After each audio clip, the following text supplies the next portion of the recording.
Fala rapaziada, tudo bem com vocês? Espero que sim.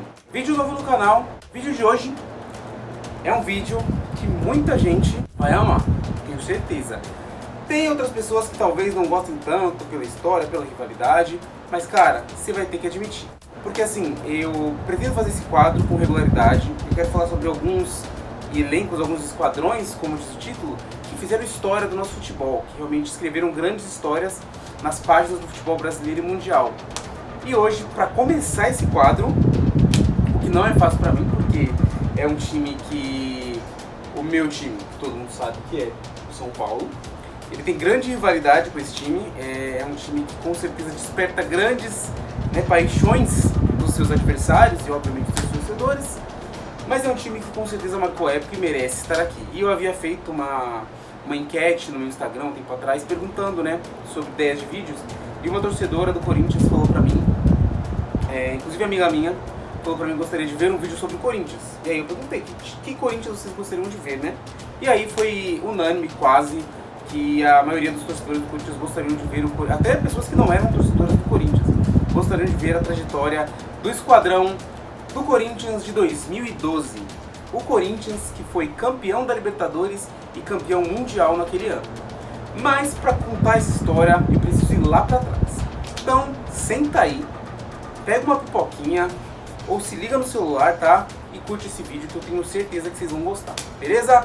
Então não esquece de deixar o like, se inscrever nesse canalzinho aqui para receber mais conteúdo como esse, compartilhar com a galera que curte futebol ou que gosta aí de história e saber curiosidades, ou só me ver, né? Por que não? E não deixa, como eu falei, já de se inscrever no canal, beleza? Então bora pro vídeo.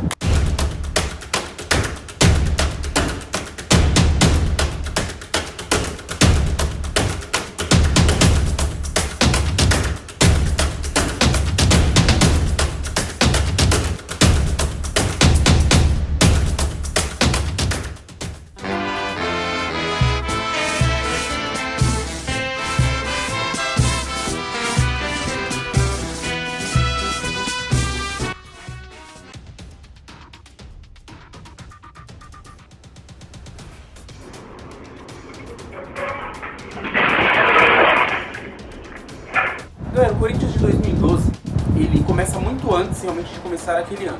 A gente tem que voltar a história um pouco, até talvez 2009, ou 2008, melhor dizendo, onde o Corinthians havia disputado a segunda divisão, onde havia sido rebaixado no ano anterior, em 2007, numa campanha pífia no Campeonato Brasileiro. E o time do Corinthians acabou conseguindo fazer uma grande campanha e subir no ano seguinte, 2008, chegando até numa final de Copa do Brasil e sendo derrotado pelo Sport, de Carlinhos Bala. Aí a gente chega em 2009.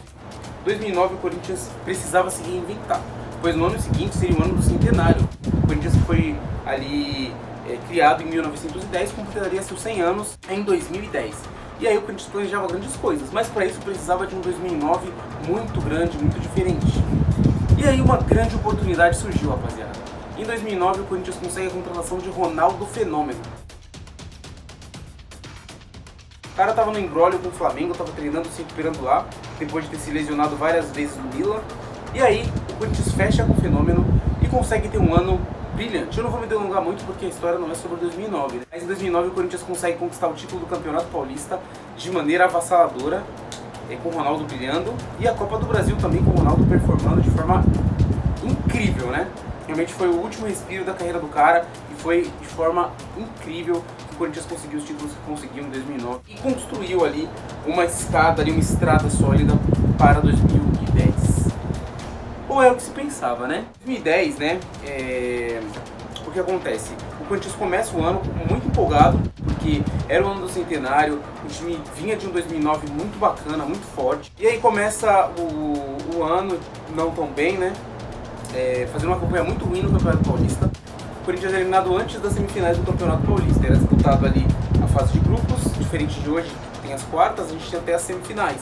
E o Corinthians não chegou entre os 4 primeiros, não foi para a semifinal, foi eliminado antes. E aí o grande foco era a Libertadores da América, rapaziada. A Libertadores da América era a obsessão do Corinthians, que até então nunca havia conquistado.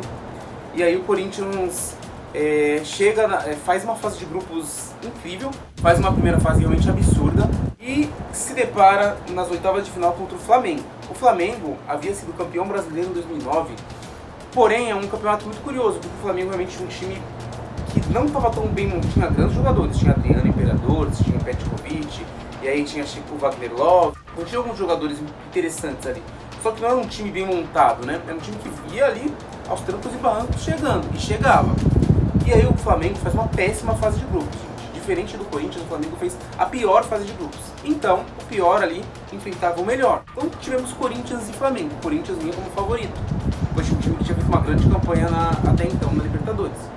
E aí nós temos um jogo bem truncado, bem duro, bem dividido. O Flamengo ganha de 1-0 no Maracanã e vai para o jogo de volta em busca só do empate, ou de tomar, né, ali pela diferença de gols fora de casa, fazer um gol e tomar 2, não teria problema perder de um gol fazendo um gol fora de casa, porque ainda havia a regra antiga que acabou uns anos atrás do gol fora de casa. Então o Flamengo vai fechadinho, o Corinthians joga, faz 2 gols, só que o Flamengo com Wagner Love consegue diminuir e elimina o Timão nas oitavas de final. Uma eliminação muito dolorosa, bateou muitos jogadores que realmente não conseguiram fazer ali um grande campeonato brasileiro. Disputaram, chegaram, se não me engano, em terceiro, quarto colocados e realmente conseguiram pelo menos a vaga para a Libertadores, mas não conquistaram nada naquele ano, que era o ano do centenário. Tinha até uma camisa especial para aquela temporada. No final de 2010, a gente tem um dos primeiros personagens mais impactantes chegando nessa trajetória do Corinthians, né? Que é nosso querido Adenor Leonardo Bach, ou o famoso Tite.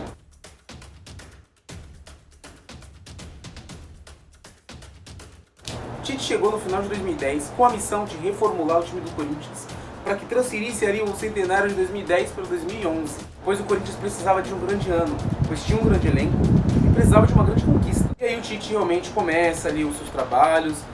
O Corinthians havia ficado na última vaga para a Libertadores e aí naquela época a 4ª vaga classificava para a pré-Libertadores. E o Corinthians enfrentaria o time do Tolima, time completamente desconhecido. Então o Corinthians enfrentou o Tolima e aí realmente, né, era um favorito absurdo. O Corinthians tinha Ronaldo, o Roberto Carlos havia chego, né, do Corinthians ali em 2010, então o time tinha grandes estrelas. Você tinha já alguns jogadores como Ralf, Paulinho, né, alguns jogadores como Danilo, então tinha um time já muito forte. E aí o Corinthians vai para esse confronto de pré-Libertadores para enfrentar o Tolima. E aí, rapaziada, esse dia é histórico, né?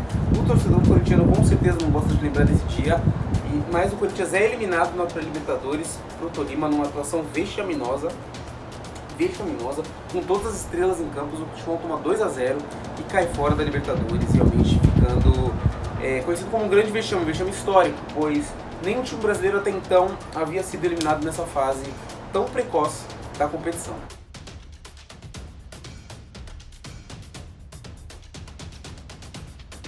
Gente, essa eliminação é muito simbólica.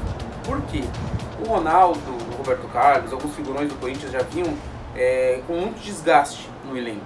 Tanto físico quanto com a imprensa e tudo mais, estavam muito cansados, sendo alvejados o tempo todo pela imprensa, pois se tratavam dos principais jogadores do time. Depois daquela eliminação, o Tite é mantido no cargo, o que é muito importante também, porque aconteceu depois.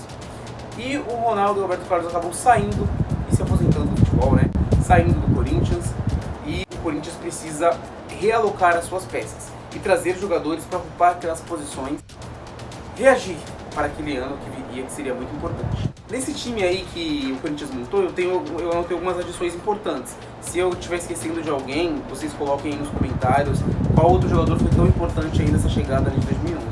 Mas eu gostaria de destacar ali, né, claro, como eu já citei, Ralf, Paulinho, o Danilo, o Emerson Sheik, o Alex e o Liedson. Esses caras foram muito importantes nessa chegada ali, nesse período do Corinthians.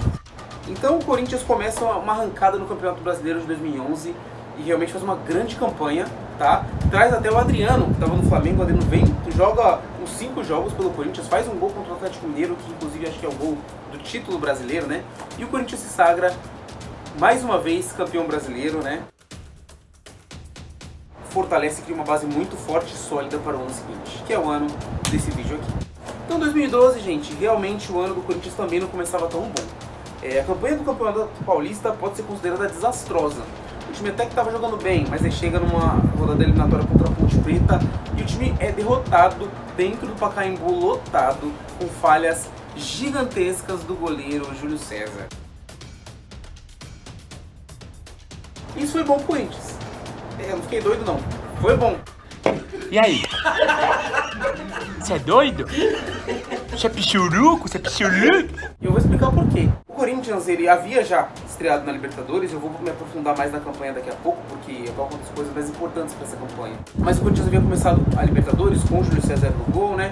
Feito toda a fase de grupos, uma boa fase de grupos, se mantendo invicto. O Júlio César vinha com atuações irregulares, não vinha passando tanta confiança para o torcedor e para os seus companheiros. E aí a gente chega nesse jogo das quartas de final do Campeonato Paulista de 2012, contra a Ponte Preta no Pacaembu, completamente tomado pela torcida corintiana, cheia de vontade de ser campeão paulista novamente. O Júlio César realmente faz uma atuação desastrosa, falha bastante, e o Corinthians é eliminado pela Ponte e sai fora do Campeonato Paulista mais cedo.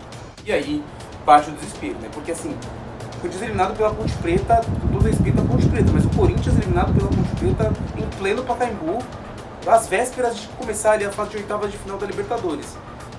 Não passava confiança. O torcedor corintiano estava com medo de realmente, de novo, ser eliminado nas oitavas. É uma síndrome do Corinthians, né? E de novo o time cair. E o time tinha o sonho de conquistar aquela Libertadores e estava sentindo que poderia ser a oportunidade. E então, o que a gente tem? O goleiro Cássio. Cássio, ele foi formado nas categorias de base do Grêmio e saiu de lá bem jovem para ir, em 2007, se eu não me engano, pro PSV Eindhoven, da Holanda. Então o Cássio vai bem jovem para lá e fica um bom tempo lá na Holanda. E lá da reserva na Holanda, os olheiros do Corinthians tiveram essa perspicácia, essa visão de longo prazo e viram no Cássio uma possibilidade de salvar o gol corintiano. E trouxeram o Cássio ali do PSV pro Corinthians. O Cássio jogou alguns jogos ali, teve um jogo contra o de Piracicaba, que o Corinthians jogou com um time misto, né? Porque estava dividindo entre Libertadores e tudo mais. E aí a gente chega no ponto crucial, a falha do Júlio César contra a Ponte Preta. A revolta do torcedor é imediata, é incrível. E aí o Tite não tem outra escolha a não ser dar oportunidade pro Cássio, que já vinha pedindo passagem em alguns jogos. E o Cássio estreia contra o Emelec nas oitavas de final da Libertadores da América. E aí não saiu mais, né? Tá até hoje, a gente tá falando de 2012, hoje a gente tá em 2024. E o Cássio ainda é o goleiro titular do Timão e salvando o Corinthians em diversas oportunidades, né? Pro torcedor corintiano. O cara é um herói, né? Foi há 84 anos. Então, acho que assim, a gente colocou as peças no tabuleiro, né? A gente pôs as peças no tabuleiro, a gente sabe quem são os protagonistas dessa história. E agora a gente tem realmente que falar da campanha do Timão na Libertadores, foi uma grande campanha. Então vamos lá, vou colocar aqui para vocês os jogos na telinha também. A gente teve o primeiro jogo na fase de grupos, né, na Venezuela, contra o Deportivo Táchira. O jogo foi um jogo muito truncado, o Corinthians tentou muito, tomou um gol e empatou no finalzinho do jogo, cara. Gol dramático, o jogo acabou 1-1. O segundo jogo foi no Pacaembu, o Corinthians enfiou 2-0 no Nacional. Na terceira partida, o Timão enfrentava no México o Cruz Azul, quando os mexicanos ainda podiam disputar a Libertadores, né? Na quarta rodada, a gente teve Corinthians 1, Cruz Azul 0 no Pacaembu. Depois a gente teve o Corinthians indo para o Uruguai e metendo 3-1 no Nacional. E na última rodada, só para colocar cerejinha no bolo da grande fase de grupos do Timão, o Corinthians enfia um sonoro 6-0 no time do Deportivo Táchira e se classifica com honras a melhor campanha da competição até ali. E a gente tem as oitavas de final. Oitavas de final contra o Emelec, que foi onde aconteceu a estreia do Cássio. Primeiro jogo, um jogo muito duro, muito difícil, o Emelec jogou bem, pressionou o Corinthians em algumas oportunidades, o Cássio segurou o tranco e se fortaleceu cada vez mais. E a gente tem o jogo de volta no Pacaembu, o Corinthians ganha de 3-0 com muita propriedade, jogando muita bola. Nas quartas de final, aí eu acho que assim, ó, eu não sei se os torcedores do Corinthians vão concordar comigo, tá? Mas na minha opinião, esse é o jogo que define o campeão da Libertadores. Para mim, os times que praticavam naquele momento o melhor futebol, talvez fossem três, mas em primeiro lugar ali disputando seriam Corinthians e Vasco. O Santos eu coloco aí também junto, mas o Corinthians e Vasco era um grande jogo, cara. O Vasco vinha como campeão da Copa do Brasil e o Corinthians campeão brasileiro. E os dois jogando muito. O Vasco havia disputado, inclusive, brigado pelo título brasileiro, né? Mas não conseguiu porque o Corinthians foi superior. Mas assim, um grande jogo, e o jogo se prova dentro de campo. O jogo no São Januário é muito difícil, cara. Um jogo muito duro, muito brigado. Não é um jogo bom tecnicamente, como se esperava, mas é um jogo muito físico, muito brigado, metro a metro, e acaba 0 a 0. E aí a gente vem pro Pacaembu por uma noite épica. Eu colocaria, vendo de fora, como é o jogo mais importante da campanha do Corinthians. Claro que você tem a final, a semi também, que são jogos sensacionais, mas aquele momento foi crucial. E é óbvio que eu tô falando ali do contra-ataque do Vasco e o Diego Souza indo de frente pro gol do Corinthians sozinho. Ele, a bola e o Cássio lá embaixo.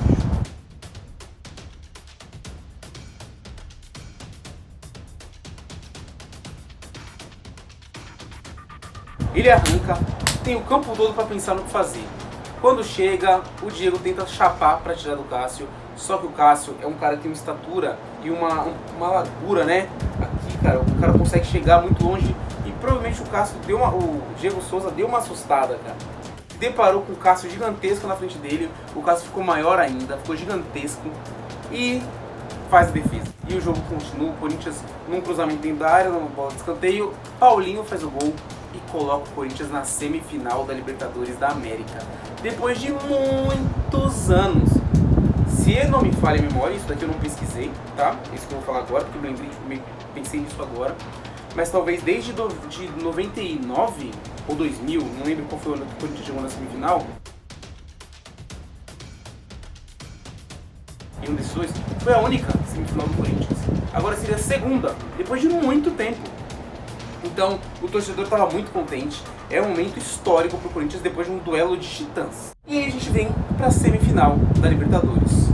Estávamos ali com o atual campeão do torneio, o Santos, né? Santos de Neymar, Ganso, um timaço do Santos, contra o Corinthians, que vinha com a melhor campanha da Libertadores. Nós temos um jogo muito duro na Vila Belmiro, com oportunidades para os dois lados, trocação o tempo todo, mas o Corinthians entrou, acho que mais calmo e sabendo o que faria. O Santos talvez um pouco mais nervoso. O Neymar muito irritado no jogo, não conseguindo desempenhar seu melhor futebol, dado que 2012 foi um ano espetacular do Neymar em números, tá? E aí, uma bola ali no canto esquerdo da área, se não me engano, do Santos, o Emerson Sheik recebe a bola e chapa no ângulo do goleirão. Golaço, cara. Que golaço numa semifinal de Libertadores contra o atual campeão, num clássico.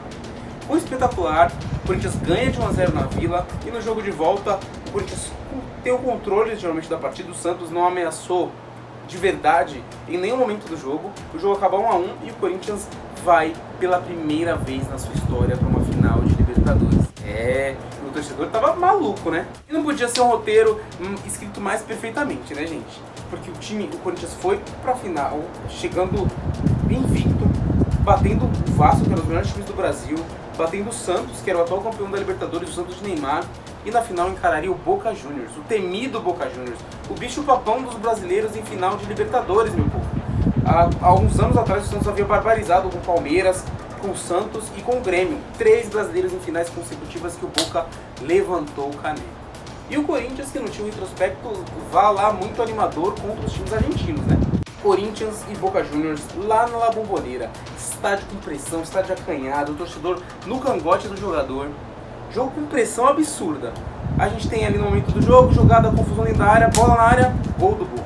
Boca Juniors 1 a 0, o torcedor cantando forte, incentivando, empurrando. O torcedor do Corinthians estava lá. E aí, no finalzinho do jogo, entra um outro personagem muito importante dessa nossa história. Um cara que havia entrado em alguns jogos nas rodadas anteriores do Campeonato Brasileiro e feito bagunça contra o Palmeiras, cara. Gol e tudo. E jogando ali tranquilo, o cara não mudar a expressão. Ele podia fazer gol contra o Palmeiras no Clássico e pra ele tanto faz. Ele não parecia estar sentindo o que estava acontecendo. E isso era um prelúdio do que viria a acontecer nesse jogo na Bombonera. Um gol histórico. A gente tem a jogada, uma cobrança de lateral, o Kleber Machado, inclusive na narração, ele estava até distraído, porque não estava acontecendo nada no jogo. O Romarinho tinha acabado de entrar. A bola vem, acho que o Emerson dá um porta-luz. E aí, meu amigo, bola só pro Romarinho. E aí, Romarinho! Bola encobrindo o goleiro. Então, só uma casquinha. Encobre o goleirão do Boca na Bombonera lotada e empata o jogo no final.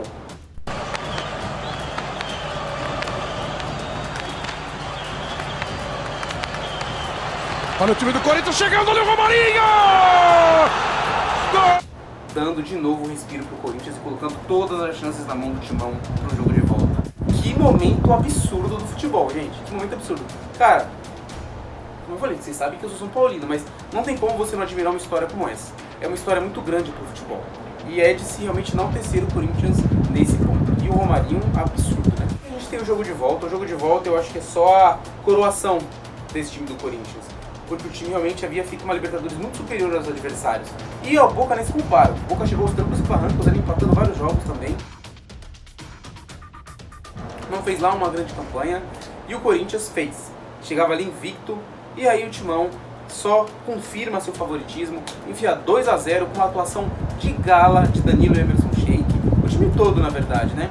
E o Corinthians se sagra pela primeira vez na sua história campeão da Libertadores da América.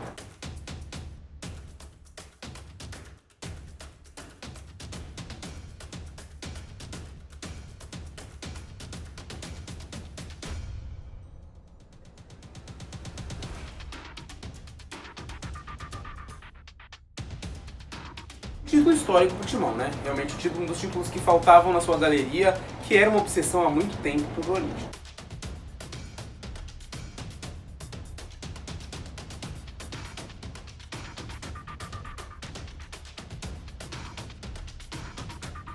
O Campeonato Brasileiro do Corinthians foi bem modesto naquela temporada, o time estava focado agora, pensando toda a sua mira no Japão, para quem sabe conquistar o bicampeonato mundial e dessa vez tendo ganho a Libertadores, né, minha gente?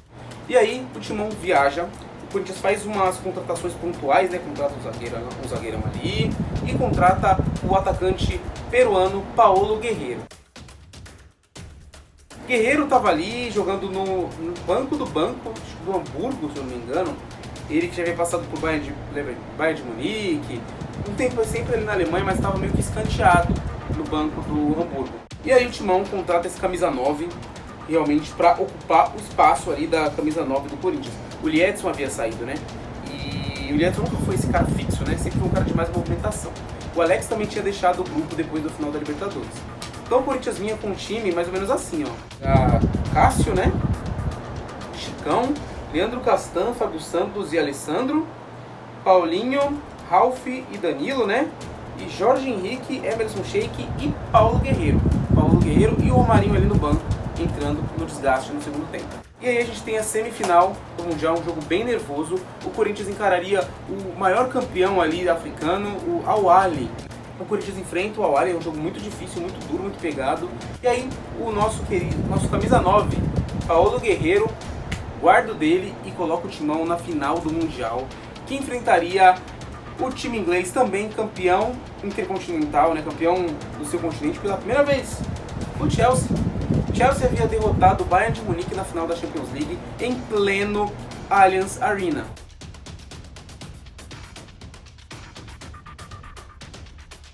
Uma campanha heróica com Didier Drogba deitando de fazer gol, fazendo uma grande campanha, o time do Chelsea, eliminando o Barcelona de Lionel Messi, que era o atual campeão, em um time quase que imbatível. O Messi numa temporada brilhante, que o Messi marcou mais de 90 gols no ano, né? Então foi um grande feito desse time do Chelsea conquistar essa Champions League. O Chelsea chegava um pouco mais baqueado do que no final do que quando ganhou a Champions. O Drogba havia saído do time, o time chegava realmente com alguns jogadores mais jovens, entre eles Eden Hazard, que vinha brilhando naquela temporada, jogando muito. Tinha alguns jogadores muito importantes, como Peter Cech, Obi Mikel, tinha grandes jogadores no Chelsea, viu? Fernando Torres e o Lampard, né? Que é um gênio. Então a gente tem um jogo muito duro, obviamente o Chelsea é um pouco superior, mas o Corinthians consegue em muitos momentos desequiparar na competição, ali na competitividade. É claro que a qualidade técnica do Chelsea destoava, como é normal num jogo dessa diferença, né? Que realmente a gente tem entre europeus e sul-americanos. Mas o Corinthians conseguiu fazer um grande jogo, tá? Um jogo muito disputado, muito aguerrido, muito forte em marcação. O Corinthians conseguiu escapar para contra-atacar e é um desses contra-ataques. Depois do Corinthians ser muito pressionado e o Cássio salvar muito o Corinthians lá atrás, a gente tem um contra-ataque, uma jogada iniciada ali com o Paulinho. A bola chega no Danilo que bate, a bola masca, né? Resvala ali, passa por cima do Cech. E aí, Paolo Guerreiro, novamente ele, faz um dos gols mais importantes, se não mais importante até hoje, da história do Timão. E coloca o Corinthians na frente do placar, o Corinthians segura o jogo, o Corinthians aperta, e para a explosão de mais de 30 mil corintianos que bateram recorde lá no Japão, o Corinthians era bicampeão do mundo, dessa vez cruzando o oceano e jogando no Japão, depois de ter visto a Libertadores e conquistando o mundo mais uma vez.